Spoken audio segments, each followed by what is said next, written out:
Hello, this is Andy Ford Video, and today we're going to talk about the useful clamp expression. This essentially clamps down on the values of a layer by creating a minimum and maximum value level. Here we have a background and a circle shape layer. We can separate the X and Y dimensions of the shape layer's position property. We do this by right-clicking on the position property and selecting Separate Dimensions.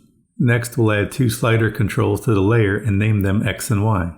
After we rename our controls, we can set an expression for the X position, so we alt-click or option-click on the stopwatch, and then drag the pickwhip up to the X slider control. We'll do the same for the Y position, except this time we'll drag the pickwhip to the Y control.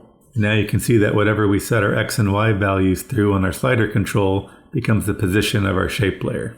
But let's say we want to keep the circle inside the rectangle. This is where the clamp expression comes into play. To write the clamp expression, you have to provide an input, a minimum value, and a maximum value. So the first thing to do is find out your minimum and maximum value.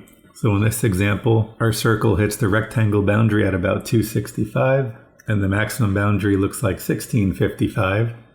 So now with our minimum and maximum values, we can start the expression. We'll go to the expression we already have and start by writing clamp. Our input is going to be this layer, so we can refer to this layer using proper syntax. This would be by writing this comp with the C capitalized dot layer, and then refer to the layer's name in parentheses. We delete this parenthesis here because we'll add it to the end later. Then we need to add a period before we keep the rest of our existing expression from the slider control. Then we add a comma, and then add our minimum value, and then a comma, then our maximum value that we just found. Add the closed parenthesis after the maximum value, and now we can adjust the slider control, but no matter what we adjust it to, it's not going to go past 265 or 1655. Now we can repeat this for the Y layer. First we have to find our minimum and maximum for the Y coordinates. So that we know that, we repeat the clamp expression. Of course, this time it will be slider control Y being referenced.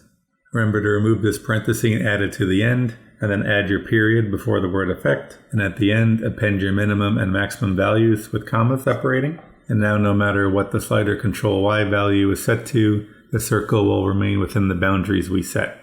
So with the sliders, you are free to move the circle around the rectangle, but never outside of the rectangle, thanks to the clamp expression. Thanks for your time. Please subscribe.